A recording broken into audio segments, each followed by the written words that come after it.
So up until this point, what do you think was a good thing that actually happened? Because look at your life now. This is where you were back then at the beginning of the year, and look at you now with your boundaries in place. So can you reframe the meaning from that experience? What can you take from it about yourself now and what you've accomplished, instead of blaming yourself? Why didn't I see that sooner? Even as I was going through that week of self-induced hell, in the back of my mind, I'd already realized what the positive coming out of this was. I was going, there was one fear holding me back from what I'm about to accomplish in this course, which is going to be a wonderful career. And, you know, they say your mind always gives you what you're subconsciously wanting. And my mind just gave me a hell of a crash course in my one fear for accomplishing the course. About, it's like, hey, you know, these are the things you need to do to be a great coach that you're not doing as part of your self-care. Bang, there you go. We're going to get you into this so you can get into the course and get over it and, you know, get on with your life. So, like, even going through that week, I was like, wow, this is awful, but this is such an awesome opportunity for self-growth and learning something so much more about myself, and really going, hey, people, remember, you know, there's only so much you can do for everyone else, and always take care of yourself first. So I feel that there was an awesome positive out of this. So yeah, well, one of the ones, I wish I had my book with me, in the seven, yeah, one of them, as soon as I read that, I'm like, oh, if this ever happens again, I'm going to use that. It was SNAPP. SNAPP. That was it. Yeah, SNAPP with two P's. There we go. So it's stop what you're doing when you're triggered. Yep. Or notice what's going on in your body and your mind. That was another question I wanted to ask you, is where did you feel it in your body when you were triggered? Because that lets us know which part of your body's holding on to it. For allow the experience to be there just as it is, without judgment, just allowing the experience to be there and observing it and accepting it. P for penetrate body sensations with deep breaths, meaning breathe into it. Wherever you notice and allow it in your body, breathe into it. Breathe into it, energize it, and shift it. And P for prompt yourself towards compassionate action. So there's no room there for getting angry at yourself or berating yourself because you thought you were over it, because that's actually strengthening that old pattern, because you're putting more focus, more attention onto it and amplifying the experience. Even though you diffused it fairly quickly, which was fantastic, that just shows how much tremendous growth you have undergone and your dedication to putting your boundaries in place and to moving forward. So congratulations, well done. Because it doesn't sound like without this experience you would have been able to do that, and you would have allowed yourself to continue being available for everybody instead of choosing when you want to be available.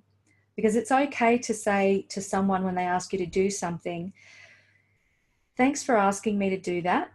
Let me get back to you. I need to check my schedule. I'll call you back in 15 minutes.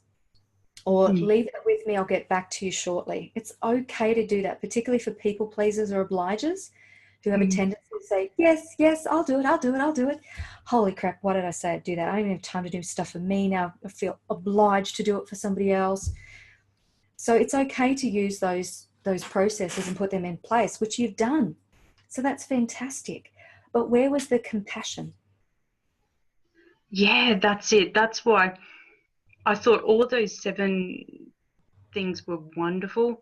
As soon as I read that, I'm like, there was no compassion in that when I was trying to stop, you know, that straight away. I was just like, you know. So as soon as I read that, I'm like, for this particular instance, that's perfect for me, because, you know, sort of I'm pretty attuned with my body and where I'm feeling the emotions and stuff. So as soon as I read that, I'm like, okay, so I'll sort of go, okay, so where am I feeling this emotion? Breathing it out.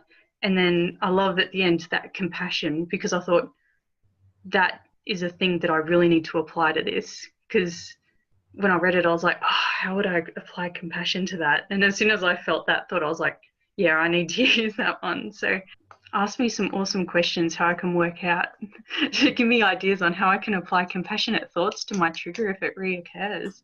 Okay, all right. The client has spoken, so coach is up to you. I'm going to sit back now.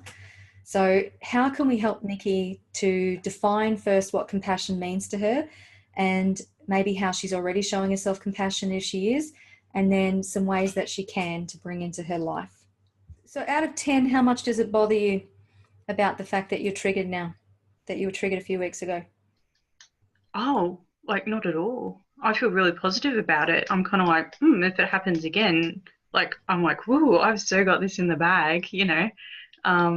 So I feel really good, and because it wasn't so much I was upset by the trigger, I was upset by the fact that it reoccurred. I kind of was like, God damn it, you know. Sort of, I was more cranky at myself at the fact that it wasn't the emotion that happened that upset me. I was like, oh yeah, whatever. It was sort of the disappointment in myself. Maybe it's like, oh, I thought I'd resolved this. I thought I was better than this. So I'm now, above feeling all this stuff. yeah, that's it. That's where the I'm too compassion busy has to come fishing. in.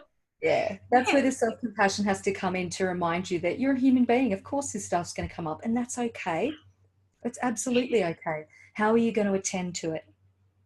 How are you going to attend to stuff? Because if you don't attend to stuff when it arises, that's when we push it down, distract ourselves, put it to the side, or compound stuff on top of it. And that's unhealthy. So it's actually a really healthy thing that you've been doing, is being aware of it and being able to diffuse it. But it's just practicing a little bit more kindness and compassion for yourself so that you feel better about the fact that it came up because, okay, well, it came up. That's okay. I'm a human being. There's still some stuff there. I was triggered. My brain's just, it's remembering what happened all that time ago. And that's okay. It's just reminding me, don't go back there. Don't do that again. So it's a good reminder. It's all in yeah. changing the meaning around it so that you have a different perspective that's actually going to support you instead of a meaning that you're attached to that's actually going to hurt you every time it comes up. Yeah, definitely. No, and that's it, because I believe in some level my subconscious was already at that time striving to sort of flip the positive. It was already looking for that. So yeah, coming out of this tonight, I am so happy. Yeah. I've been trying on this one. I'm like, this one has me stumped raw. So I'm so happy now that that's all resolved.